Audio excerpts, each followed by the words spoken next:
누가복음 18장 18절에서 30절 자기 의에 빠진 부자 관리라고 하는 제목으로 함께 은혜를 나누도록 하겠습니다.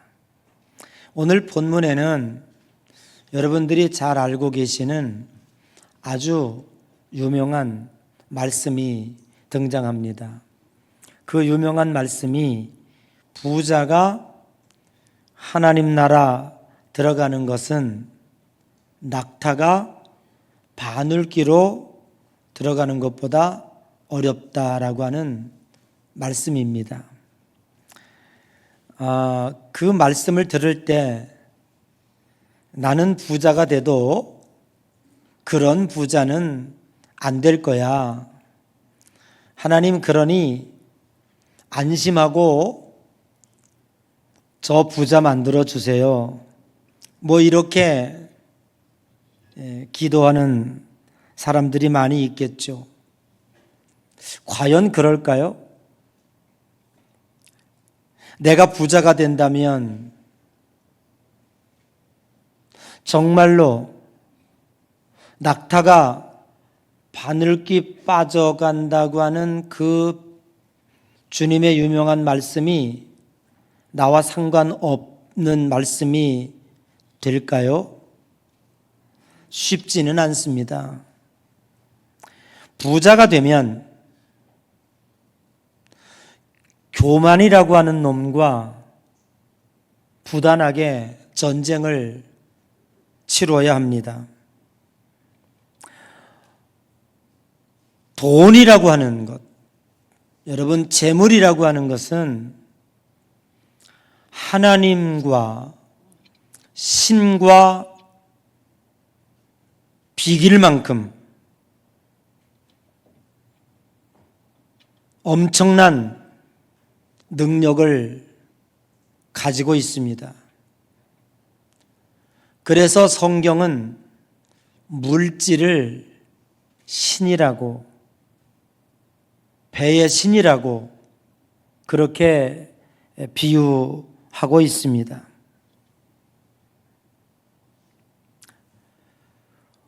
왜 부자가 되면 많은 문제를 가지고 있을까 생각해 보면 부자가 된 사람 대부분 유혹받는 것이 내가 훌륭해서 이렇게 많은 재물을 벌은 거야 라고 생각한다는 것입니다. 노력도 지혜도 능력도 필요합니다. 그러나 그것들조차도 하나님께서 내려주신 은혜라고 하는 것을 사람들은 잊고 산다는 것이죠. 그래서 신명기 8장 17절에 이렇게 말씀하고 있습니다. 내 능력과 내 손의 힘으로 내가 이 재물을 얻었다 말할까 하노라. 그래서 18절에 네 하나님 여호와를 기억하라. 그가 네게 뭘 주었어요? 재물 얻을 능력을 주셨느니라. 뿐만 아니라 재물을 많이 가지고 있게 되면 하나님보다도 재물을 더 신뢰한다고 하는데 문제가 있습니다. 물론 돈을 많이 갖고 있으면 삶의 불안감이 줄어드는 것은 사실입니다. 그러나 자신도 모르게 그 자리에, 하나님의 자리에 재물이 놓여 있다고 하는 것을 우리는 경험하게 되죠. 처음에 저희 교회가 지어질 때 건축비가 좀 없어서 1층에 은행을 유치했었죠. 그리고 제 사무실은 3층, 지금 비전룸 있는 그 자리가 제 사무실이었습니다. 그래서 거기서 이렇게 내려다보면 은행을 들락거리는 사람들의 모습을 그대로 보게 돼요. 이제 은행에서 나온 사람들, 어떤 사람들 보면 이제 앞에 신호등이 있는데 그 신호등을 기다리면서 계속 통장을 들춰봐요. 여러분, 통장을 들춰보는 사람은 돈을 맡긴 사람이에요. 통장을 안 들춰보고 가방을 움켜쥔 사람은 돈을 찾은 사람이에요. 그런데 자기의 그 소중한 돈을 은행에 맡기고 나오면서 뭐가 그렇게 좋은지 이 통장을 보면서 흐뭇한 얼굴을 또 보고 또 보고 아마 그 사람은 그 통장을 베개 옆에다 놓고 그저 잠자기 전에도 보고 일어나서도 보고 밥 먹어서도 볼 거예요. 근데 요즘에는 통장이 다 핸드폰에 들어있잖아요. 만약에 나에게 어마어마한 돈이 이 통장에 들어있다. 여러분은 아마 핸드폰을 수없이 들춰볼 거예요. 그 숫자만큼 하나님 앞에 기도하면 얼마나 좋을까요? 어느덧 자기도 모르는 사이에 그 물질의 노예가 되어버리고 만다고 하는 것이죠. 더 큰 죄는 뭔지 아십니까? 부자들이 내가 부자가 되었다 하는 것에 대하여 더 큰 죄는 가난한 자들을, 없는 자들을 무시하게 된다는 거예요. 이거는 큰 죄지요. 나는 훌륭해서, 나는 능력이 많아서 이렇게 많은 재물을 얻었는데 너는 무능해서, 무식해서, 능력이 없어서 저렇게 가난하게 산다. 그렇게 생각하고 무시하는 거예요. 자동차를 몰고 언덕을 올라가다가 보면 어느 순간인가 뒤에서 빵 하고 치고 올라가는 차가 하나 있는데 티코예요. 그러면 그 운전수가 티코를 보고 뭐라 그럴까요? 아이쿠 저놈 저거 무시당할까 봐 쪽팔리니까 세게 올라가는구나. 그러죠. 그것도 자기 모르는 사이에 무시하는 거예요. 혹시 이 중에 티코 타시는 분은 용서하시고 들으시면 티코가 다행히 없어졌으니까 망정이죠. 그만큼 내 마음속에 은연중에 없는 분들에 대하여 무시하는 마음이 자기도 모르는 사이에 들어왔다는 거예요. 이거는 엄청난 큰 죄악이지요. 여러분, 오늘 본문 말씀에 어떤 부자, 관리라고 하는 것은 나라의 고위층을 상징하고 있습니다. 고위층에 있으면서 어마무시한 물질을 가지고 있는 부자예요. 그 부자가 예수님을 찾아와서 이렇게 얘기합니다. 선생님이요, 선한 선생님이요, 내가 무엇을 하여야 영생을 얻으리까? 라고 질문을 합니다. 그때 예수님께서 이 사람에게 이렇게 대답합니다. 너는 어찌하여 나에게 선하다고 하느냐? 오직 선하신 분은 하나님 한 분밖에 없느니라. 아멘. 그렇게 말씀하십니다. 그러면서 무엇을 하여야 영생을 얻겠느냐라고 질문하고 있는 그 부자 관리에게 네가 다 알고 있지 않냐? 네가 이미 계명을 다 알고 있지 않냐 하시면서 간음하지 말라, 살인하지 말라, 도적질하지 말라, 거짓 증거하지 말라, 네 부모를 공경하라. 이런 것들 아니냐? 그렇게 얘기를 했어요. 그랬더니 이 부자 관리가 그거 내가 어렸을 때부터 다 지켰습니다. 그 얘기 뭐예요? 이제 저 영생 얻을 수 있죠? 저 천국은 내 거지요? 아마 그런 이야기 같아요. 그때 어려서부터 그 계명을 다 지켰다고 자만에 빠져 있는 그 부자 관리에게 예수님이 이렇게 얘기합니다. 아니, 너 한 가지 부족한 것이 있어. 네가 가지고 있는 것을 다 팔아 가난한 자에게 나누어 주고 그리고 나를 따르라 라고 이야기합니다. 그때 이 부자는 재산이 많음으로 인하여 근심하고 있었습니다. 근심하는 그 모습을 보며 예수님께서 그 유명한 낙타가 바늘기로 들어가는 것이 부자가 하나님 나라 들어가는 것보다 쉽다는 말씀을 여기서 하고 계시는 거예요. 우리는 이 본문 말씀을 통해서 몇 가지 쟁점을 한번 들추어서 은혜를 받을 필요가 있다고 생각을 합니다. 그 첫 번째는 18절이에요. 선한 선생님이여 무엇을 하여야 영생을 얻으리까라고 하는 이 부자 관리의 질문 내용입니다. 이 관리는 스스로 신앙이 남보다 좋다고 생각하였을 것입니다. 그러나 그 말 속에는 자기 중심적 신앙의 함정에 이미 빠져 있다고 하는 것이지요. 무엇을 하여야 구원을 얻겠느냐, 무엇을 하여야 영생을 얻겠느냐라고 하는 이 질문 속에 이미 하나님이 베푸시는 구원관과는 거리가 멀다는 것이지요. 이 질문에 세 가지 문제점이 있습니다.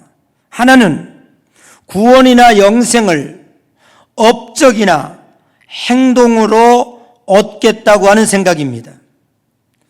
하나님께서 우리에게 베푸시는 구원과 영생은 우리의 업적이나 행위로 결정이 되는 것이 아니라 하나님의 은혜로 주어지는 선물입니다. 값없이 주어지는 것입니다. 그래서 하나님이 베푸시는 구원과 영생에 대하여 어느 누구도 자랑할 수가 없는 것이죠. 인본주의적 관점과 대치되는 것입니다. 그런데 오늘 이 부자 관리의 질문 안에는 이미 인본주의가 내포되어 있는 것입니다. 두 번째는 영생을 자기 방식으로 얻으려는 이 태도는 이미 하나님이 주인된 삶이 아니라 내가 주인된 삶을 살고 있다고 하는 반증입니다. 또 하나는 자기 의에서 비롯한 질문임을 깨달을 수가 있죠. 부자와 낙타의 비유를 예수님께서 들고 계십니다. 누가 구원을 받을 수 있단 말인가? 혼돈과 절망에 빠져 있는 주변 사람들을 향하여 예수님은 27절에 무릇 사람이 할 수 없는 것을 하나님은 하실 수 있다고 말씀하고 계시는 것입니다. 오늘 우리는 이 본문에 대하여 두 번째 쟁점이 무엇이냐 하면 율법의 핵심이 무엇인가 하는 것입니다. 예수님은 율법을 폐하러 온 것이 아니라 완성하러 왔다고 누차 말씀하셨습니다. 은혜의 시대에, 신약 시대에 살고 있는 성도들의 단점이 뭔지 아십니까? 구약을 성경으로 믿고 있는 유대인과 신약 시대에 살고 있는 우리들과의 차이점은 그들은 율법과 계명을 지킴으로 구원을 얻는다는 잘못된 생각을 가지고 있습니다. 그러나 신약 시대에 살고 있는 우리는 오직 예수 그리스도의 십자가의 은혜로 구원받는다고 생각하고 있습니다. 그렇기 때문에 오늘 우리 신약 시대에 살고 있는 사람들의 입장에서 볼 때의 율법이라든지 계명이라고 하는 것이 그렇게 천국 가는데 중요한 문제냐라고 하는 것에 대하여 매우 소홀히 여길 수가 있다고 하는 것이지요. 물론 천국은, 영생은 하나님의 은혜로 주어지는 것이 사실입니다. 그러나 동전의 양면과 같아서 하나님 나라 백성, 즉 영생을 선물로 받은 하나님의 백성들은 하나님의 계명을 결코 도외시하지 하지 않는다고 하는 것이죠. 하나님께서 우리에게 주신 계명을 중요하게 여기며 그 법도를 지켜나간다고 하는 사실입니다. 그래서 요한복음에서 요한 사도는 이렇게 얘기하고 있습니다. 예수님이 말씀을 이렇게 싣고 있죠. 네가 나를 사랑하면 내 계명을 지킬 것이니라. 한편 네가 내 계명을 지키면 네가 나를 사랑하는 줄 알리라 라고 말하고 있어요. 그러므로 하나님을 사랑하는 것과 계명을 지키는 것, 구원을 받은 자와 그리고 하나님의 계명을 지키는 자는 동전의 양면과 같다는 거예요. 무엇을 떼놓고 생각할 수 없는 것이지요. 오늘 예수님께서 율법을 이야기하면서 이 관리는 어려서부터 그 율법을 다 지켰다는 거예요. 그런데 예수님은 아니야. 너에게 한 가지 부족한 것이 있어. 네 재산을 팔아, 네 재물을 팔아 가난한 자들에게 나누어 주고 와서 나를 쫓을 것이니라 라고 말씀하고 있습니다. 이 말씀의 본뜻은 무엇일까요? 그것도 율법처럼 그냥 가난한 사람들에게 재산을 나누어 주면 예수님의 말씀이 충족되어진 것일까요? 그렇지 않습니다. 마태복음 22장 34절 이하에 보면 한 율법사가 예수님께 와서 어느 계명이 큽니까? 라고 질문을 합니다.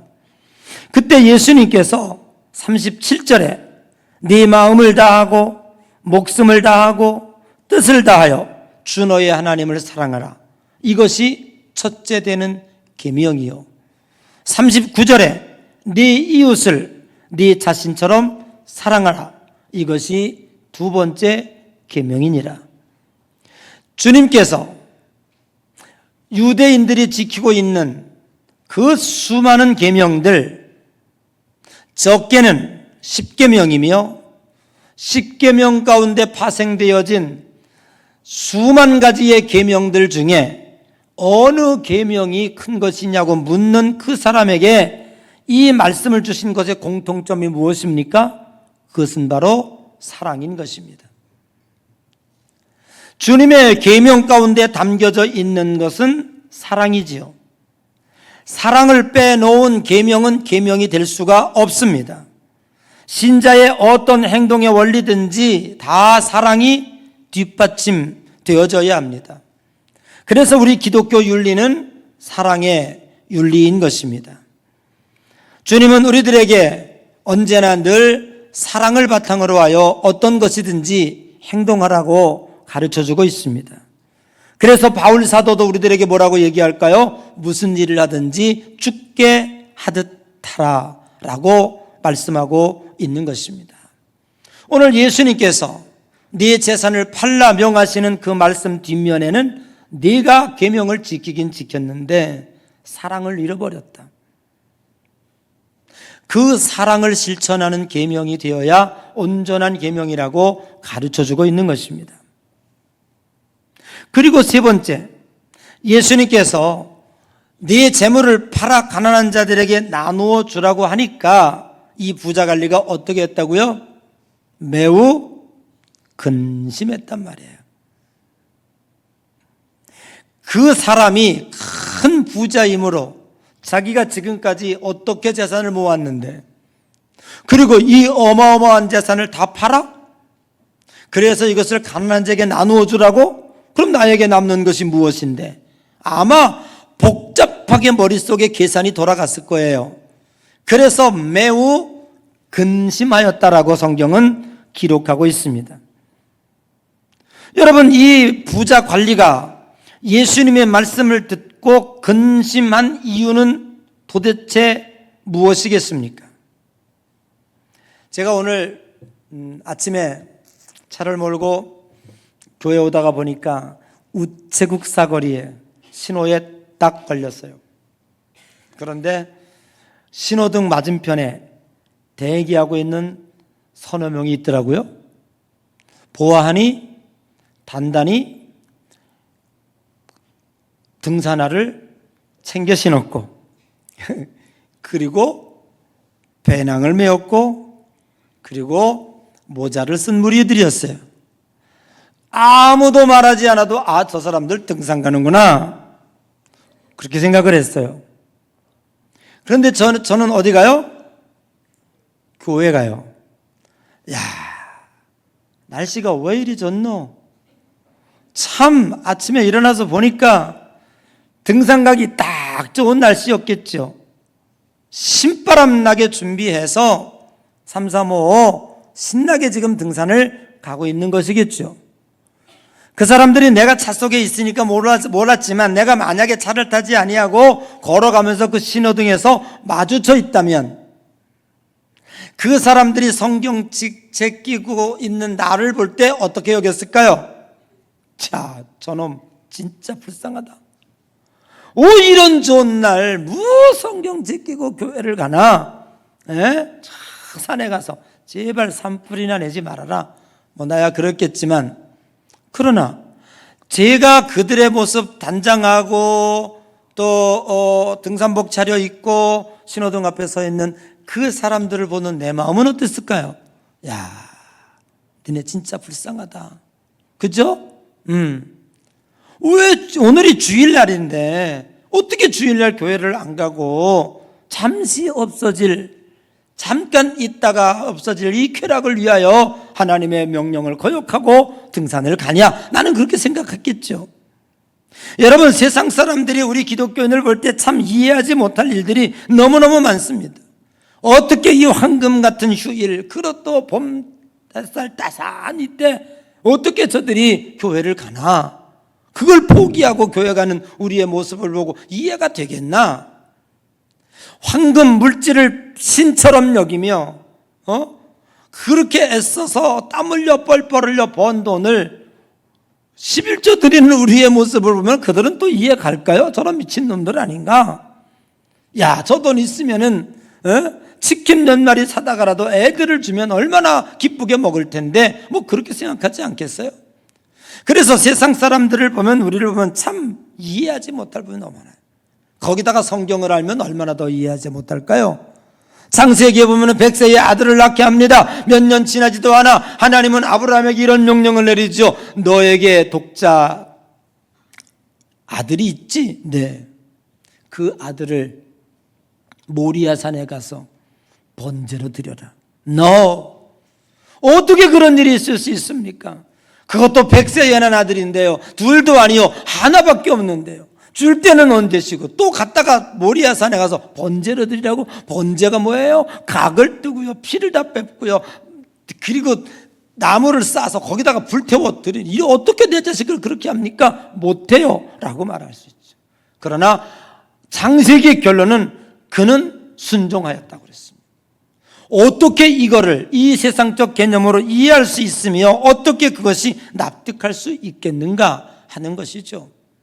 오늘 예수님께서 이 부자 관리에게 너 아니야, 한 가지 부족한 것이 있어, 네 재물을 팔아 가난한 자들에게 나누어 주고 나에게 와, 그래야 그때 내가 영생을 논할 수 있어, 그런 얘기 아니겠습니까? 아마 이 부자 관리는요 꽤나 수준 높았던 것 같아요. 부자가 되었던 것도 그렇고 관리였던 건 높은 지위에 있는 것도 그렇지만 이 사람은 늘 마음속에 고민이 있었던 거예요. 이대로 살다 죽으면 어떻게 되지? 이 많은 재산, 그리고 내가 높은 지위에 있다고 하는 거, 이게 무슨 문제가 되지? 그래서 마음 가운데 욕구가 있었는데 세상에서 성취할 만큼 다 성취했고 돈도 가지고 있고 명예와 권세도 다 가지고 있는데 한 가지 부족한 게 있단 말이에요. 한 가지 확신되지 못하는 게 있단 말이에요. 그게 뭐냐면 내가 죽으면 천국 가고 싶어요, 죽으면 영생을 얻고 싶어, 이거 확신할 수가 없었던 거예요. 그래서 좀 범상치 않은 하나님의 아들 예수님이 왔다고 하니 그걸 좀 컨펌 받고 싶었던 거예요. 야, 너 훌륭한 신자야, 너 어렸을 때부터 이렇게 계명을 잘 지켰으니 무슨 소리야? 너만 딴 사람 다 구원 못 받아도 너 구원 받을 수 있어, 이 소리 듣고 싶었던 거 아니에요. 그죠? 굉장히 수준 높았던 거. 이 정도만 가지고 있어도요 보통 사람은 아니에요. 정말로 지금 저 길거리에서 목숨 걸고 투쟁하는 저들에게 천국이 있을까요? 영생을 생각하고 있을까요? 아니에요. 이 세상에서 어떻게든지 내가 원하는 욕심 하나 성취되면 된다고 하는 그런 식이 아니었을까요? 그런데 여기 앞에 있는 이 관리는 그들과는 조금 질이 달랐던 것 같아요. 영생에 대하여, 구원에 대하여 너무너무 관심이 많았고 그것을 확신받고 싶었던 거예요. 그런데 예수님께 왔는데 너 아니야. 아니라는 거예요. 그럼 뭐야? 너 재산 다 팔아. 가난한 자에게 줘. 너 못함. 무슨 일이 이런 일이 있었어? 내가 이 재산을 어떻게 모았는데 이 재산은 정말 나를 지켜주는 신과 같은 건데 이걸 팔라고? 못 팔아. 그러니까 팔아 못 팔아 팔아 못 팔아 머릿속에 근심이 너무 많이 됐던 거죠. 그래서 주님은 낙타가 바늘귀 빠져가는 비유까지 했던 거예요. 그때 그거를 지켜보고 있던 베드로가 주님 보시옵소서. 우리는 모든 것을 다 버리고 주님을 따랐습니다. 딱 얘기하는 거예요. 그때 예수님께서 28절 이하에 이렇게 얘기하고 있죠. 이게 핵심이에요. 오늘 본문에. 이르시되 내가 진실로 너희에게 이르노니 하나님의 나라를 위하여 집이나 아내나 형제나 부모를 버린 자는 버리기 쉽지 않죠. 내가 가지고 있는 돈을 갖다가 가난한 자를 보내는 것보다 집이나 거기다가 아내나 형제나 거기다 부모까지 버리라고요? 버린 자는 버리라는 얘기가 아니에요. 오늘 가서 또 버리지 마시고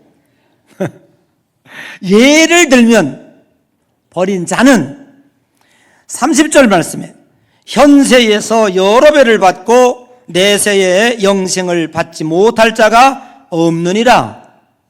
아멘. 오늘 주님 보시옵소서. 우리가 모든 것을 버리고 주님을 따랐다라고 하는 이 베드로의 버림과 네 재산을 팔아 가난한 자에게 나누어 주고 그러면 영생을 논하자라고 하는 이 근심 어린 부자관리와의 차이점은 무엇입니까? 오늘 예수님께서 말씀하신 누가복음 18장 29절과 30절을 믿는 사람과 29절과 30절을 믿지 못하는 사람의 차이점이라는 거예요. 즉 우리가 하나님의 주님의 말씀에 순종하고 주님의 말씀과 계명을 지키느냐 못 지키느냐의 차이점은 어디서 오느냐? 하나님의 말씀을 하나님이 우리들을 위해서 보상해 주는 보상의 가치를 믿는 자와 우리가 무슨 바보입니까? 부모나 자식이나 아내나 이거 어떻게 버려요? 우리가 무엇인가를 버린다는 것은 더 나은 것을 얻을 수 있다고 하는 확신이 와야 버리는 거예요. 아니 바보가 아닌 이상 말이에요. 그 바보라면 황금을 버리고 빵을 방꾸죠. 모르니까. 그러나 우리는 그 정도는 아니지 않습니까? 그 정도 판단 능력은 있는 정상인 아닙니까? 그러면 정상인이 내가 무엇을 버린다는 것은 그 이상 다른 것을 취득할 수 있다고 하는 확신 속에서 버릴 수 있는 거지 그렇지 않는데 어떻게 버리는 거예요? 그럼 오늘 여기 베드로와 이 부자 관리의 차이점은 뭐냐고요? 부자 관리는 확신이 없어요. 내 재산을 어떻게 나눠줍니까? 손해보는데. 그런데 오늘 여기 베드로는 다 버렸습니다라는 그 얘기 속에 뭐냐 하면 우리는 주님 말씀을 믿습니다라는 거예요. 아멘. 아멘. 여러분 유대 사회에서 그 유대 사회뿐만 아니라 우리가 살고 있는 우리의 삶 가운데 가장 소중한 가치 가족이라는 거예요. 집이라는 거예요. 집. 그런데 하나님 나라의 가치를 믿지 못하고 그것을 어떻게 내어 던질 수가 있습니까? 우리가 그것을 내어 던진다고 하는 것은 하나님께서 그 이상의 보상을 우리들에게 주신다고 하는 확신과 믿음과 보장이 있기 때문에 그렇죠. 그렇다면 오늘 이 자리에 앉아서 여러분들이 이 말씀과 이 성경을 듣고 이 설교를 듣고 있는 여러분들은 어떨까요? 아마 이런 생각을 하겠죠. 여기는 이미 결단하고 주님을 믿기로 결심하고 나와 앉아있는 여러분이기 때문에 다 똑같으리라 기대하지 않습니다. 어떤 부분은 다 버릴 수 있습니다. 그렇게 결단하고 신앙생활 하고 있습니다.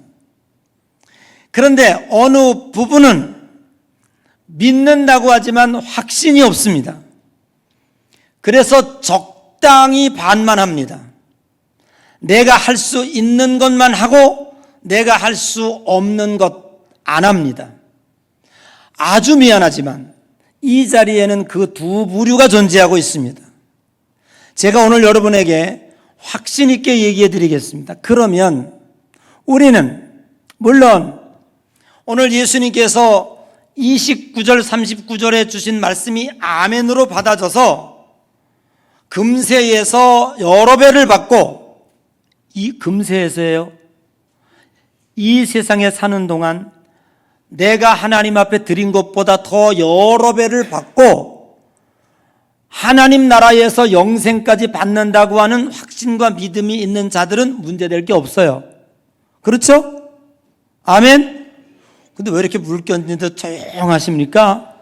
부자 관리 얘기에다가 갑자기 내 얘기하니까 문제가 되죠? 그런데 양다리 걸친 문제라는 거죠. 확신이 없어요. 근거가 확실하죠.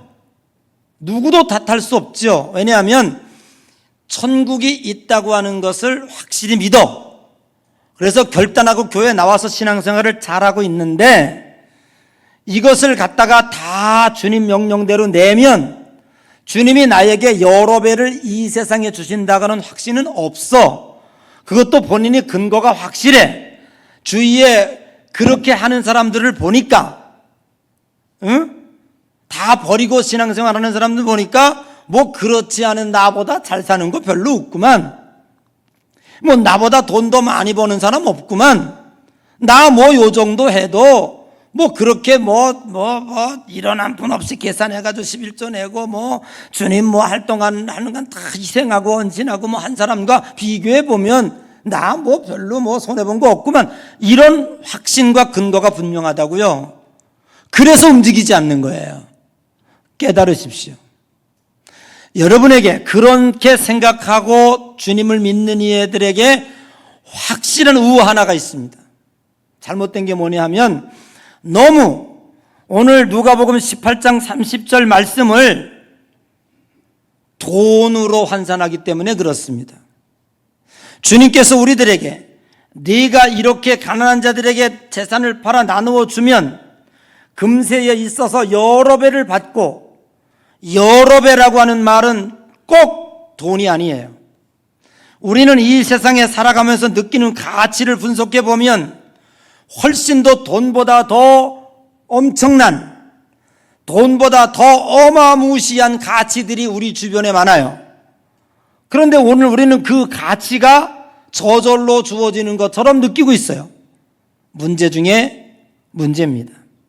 예를 들면 내가 이 세상에서 큰 개차반으로 살다가 어느 순간 예수 믿어서 교회 들어와 보니까, 우와, 이 예수 공동체가 생긴 거예요.